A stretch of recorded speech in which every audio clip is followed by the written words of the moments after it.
Hello everyone, welcome back to our calculus course this semester. Today I'm going to be talking about the last two sections of chapter 7. I'll be covering section 7.7 about approximate integration, and then on section 7.8 it is about improper integrals. So let's start with 7.7, approximation integrals. 7.7 approximate integration. Approximate integrals. There are many ways to approximate an integrals. So let me just grasp the main idea in general. Say you have a function f of x. Alright? So make it easy, I make the function f of x above the x-axis. The same thing if it's below. Alright? And then you want to integrate f of x dx from a to b. And what we learned in part 1 is what? We want to calculate the area bounded by the area of the region bounded by the function f of x, the x-axis, and two vertical lines, x equal to a all the way to x equal to b. Okay, of course, it would be awesome. It would be the best if you can calculate the integral directly and then you have the answer. But many times, in reality, the functions turn out to be too complicated to calculate the area. So if you cannot find the exact answer for the area of that region, then we can do approximations. Okay? And in this section, I'm going to show you three methods. One more time, there are multiple methods to approximate, but in this section, I'll show you three methods. Okay? The first method is called the midpoint rules. Midpoint.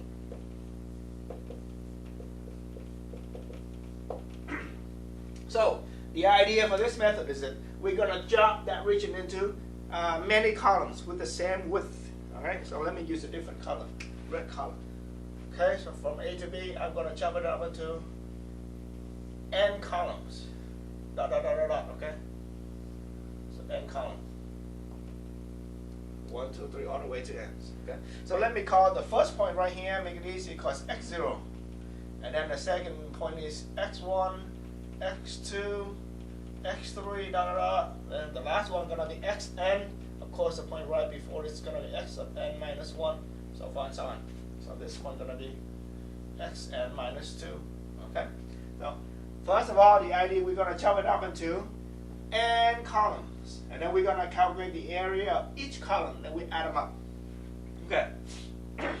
And midpoint rule say this. We're going to approximate each column using the area of the rectangle with the height right in the middle. So let me use another column. Okay. So the first point right here, if I use the midpoint right here as a height, and the first column is approximately, area is going to be equal to that. Okay. See, it is a little bit less on the left side, a little bit more on the right side. So same thing here. If I am using the green rectangle as an approximation of the columns, then we have a pretty good approximation of the area of that column. Okay, so forth and so on for all of those. So the formula say this: the area. The integral from a to b of f x dx is the area of the region bounded by the x-axis. The function and the two vertical lines from a to b is approximately equal to mn. The m here stands for the midpoint. Okay, n means how many columns you're gonna chop up, and of course, the bigger the n, the more accurate your approximation is gonna be. Okay, okay. And how do you calculate mn? Mn is what? You add up all the area, right? The first, second, third, 4, 5, 6, 7 columns, okay? And each area is what? The first one, we have what? Width times the height. You see? Let me highlight it. I don't want to draw much in here because it's going to make it looks like a mess. Let's say the first column right here is approximated by the rectangle with the width is from x0 to x1 or a to x1, right? It's that much. And the height is, take the midpoint height. So it's kind of neutralized. It's in the middle.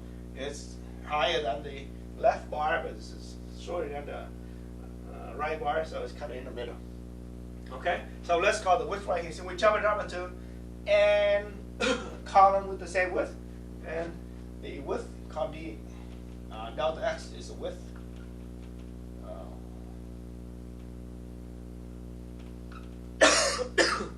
Delta x is equal to b minus a over n.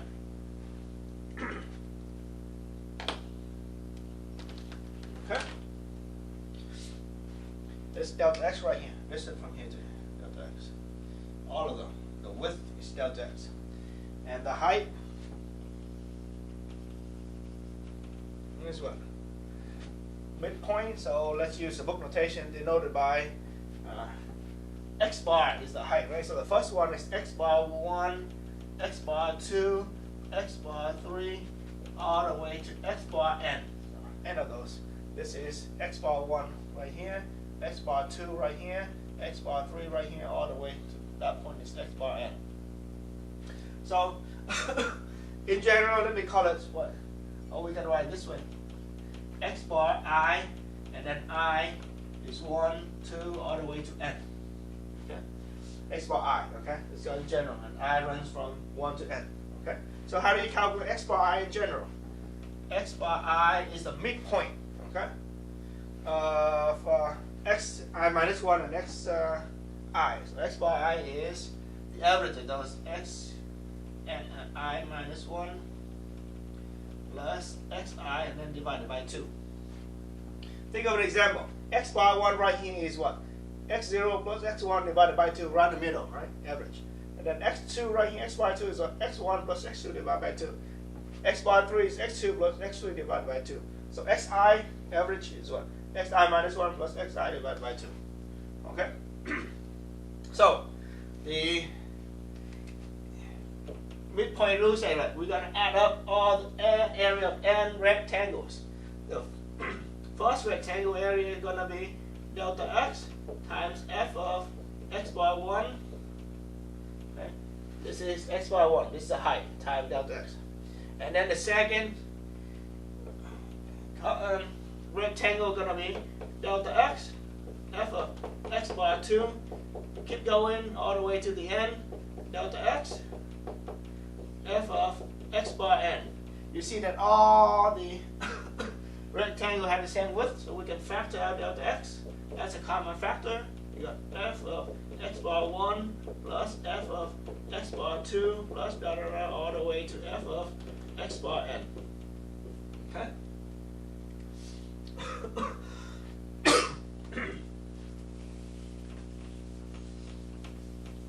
And you're going to make it a little bit more general right here, where, oh, I can write here, so I just erase this.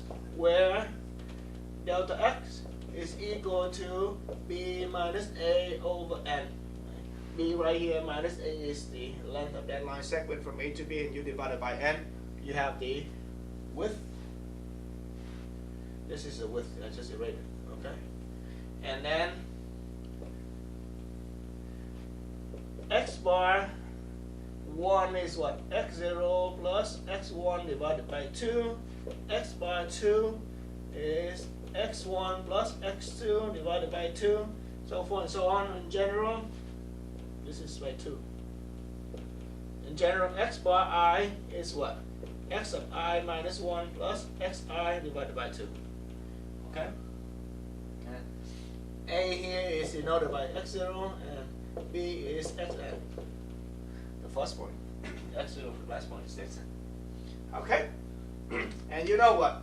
As I say already, the bigger the number n, you chop into more columns, then your approximation is going to get closer to the actual area. Okay? And this is the first formula that we learned for today.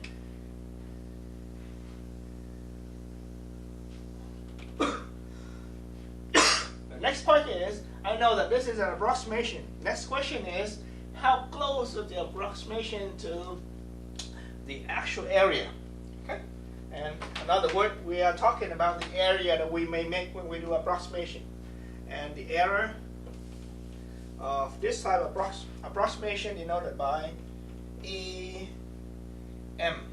E stands for error, and M here stands for the midpoint. Okay? So if we use midpoint formula to midpoint rule to approximate, then we have some error. And error could be a little bit more than the actual area, could be a little bit less. So in general, we put the absolute value, the absolute error, okay, is equal to, let me just write out the formula first and then I will explain it to you.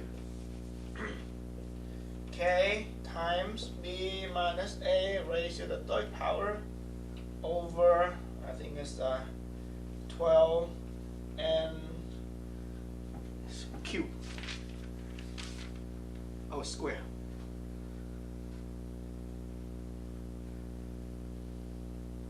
Oh, for the midpoint, this is 24. The trapezoid is going to be 12. Okay, this is the error.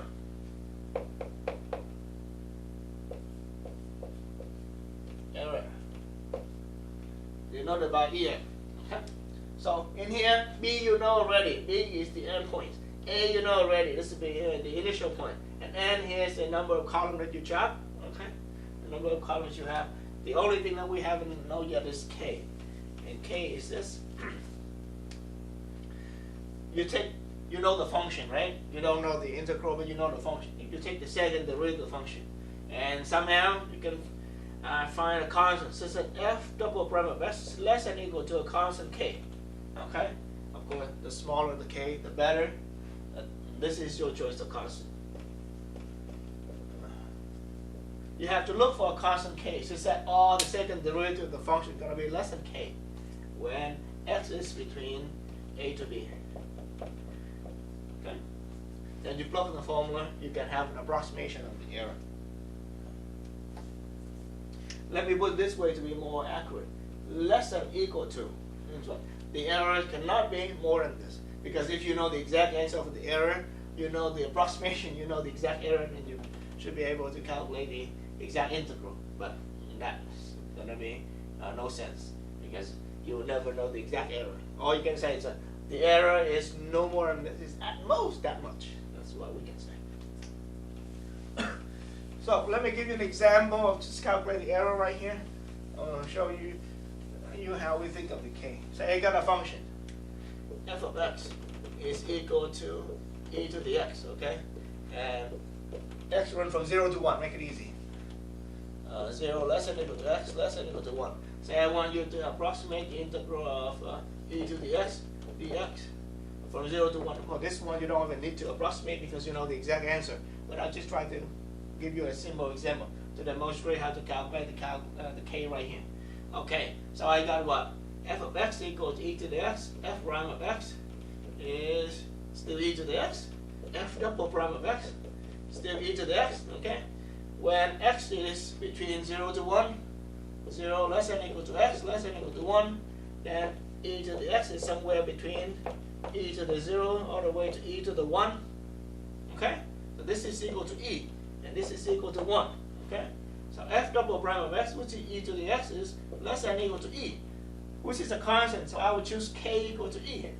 Let k equal to e. That's the best constant I can think of. You can choose e, the constant k equal to 3. That'd be okay too, because e is 2 point something, but it's not the best choice. Okay, k is equal to e is good, but you choose k equal to 3. You can have an approximation. Okay. How about calculating the x1, x2? Let me give you an example. Say I have a function. Just make it up, choose something that's easy. Okay, how about f of x equal to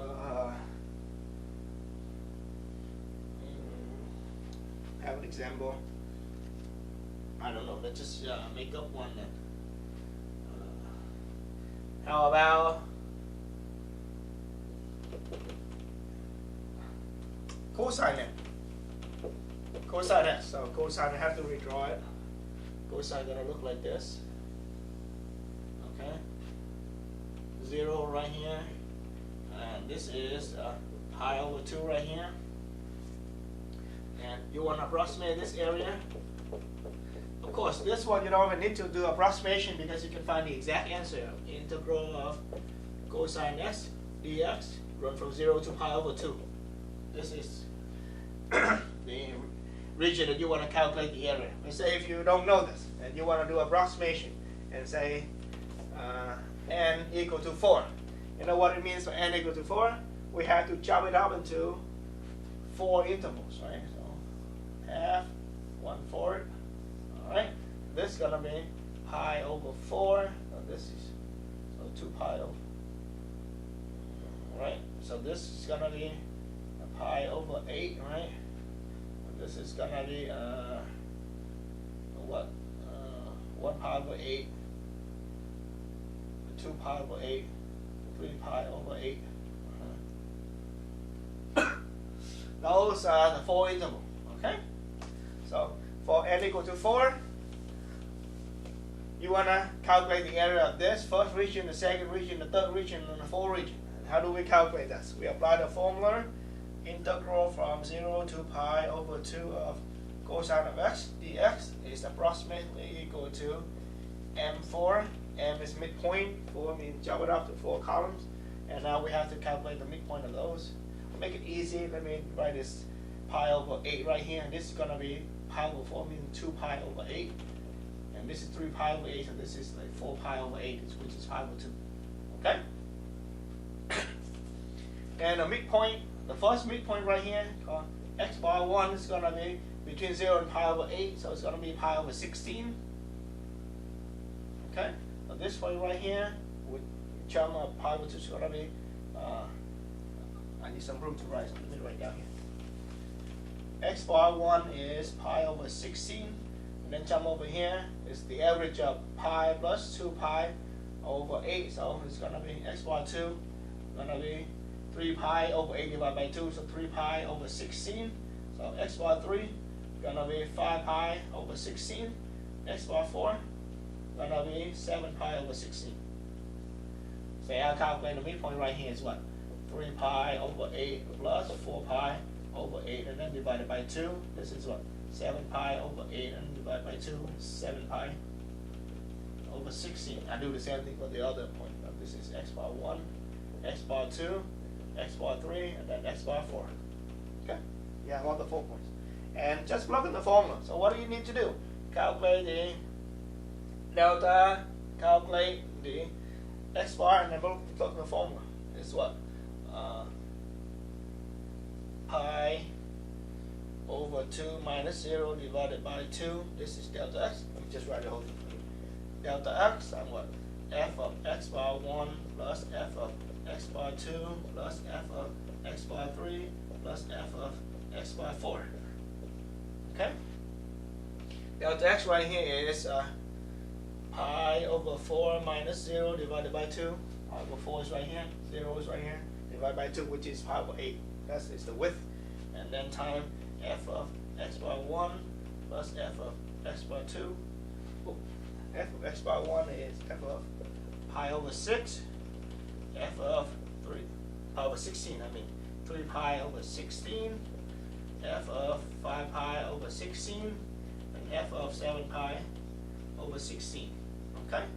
And this is, let me write it here, what? Pi over 8. And f of pi over 16 is cosine of pi over 16, cosine of 3 pi over 16, cosine of 5 pi over 16, and then cosine of 7 pi over 16.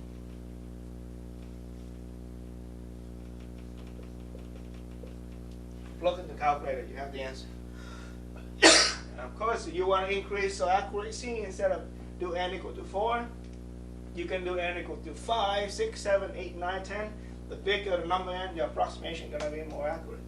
Okay? What about the error? And then you have to calculate what? Second derivative, right? F prime of x is, derivative cosine is negative sine x.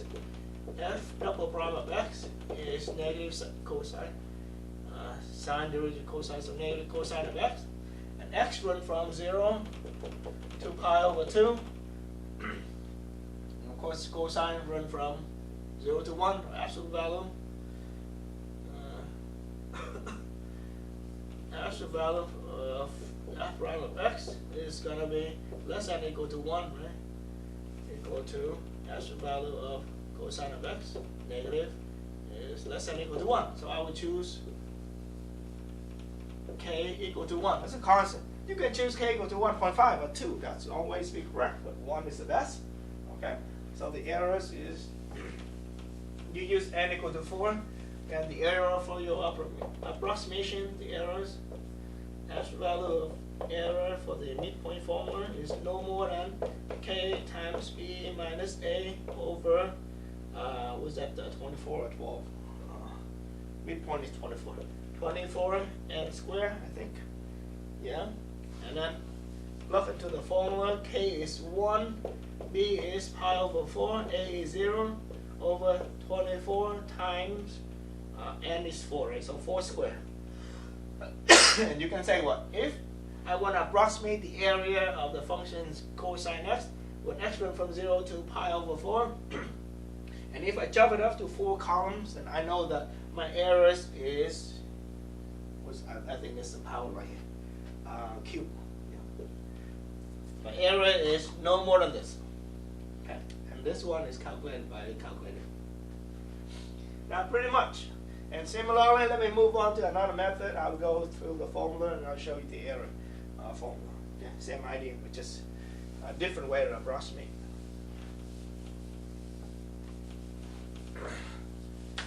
The next rules, the next method of approximation is something called the trapezoid rule. And let me explain the idea for you. Trapezoid.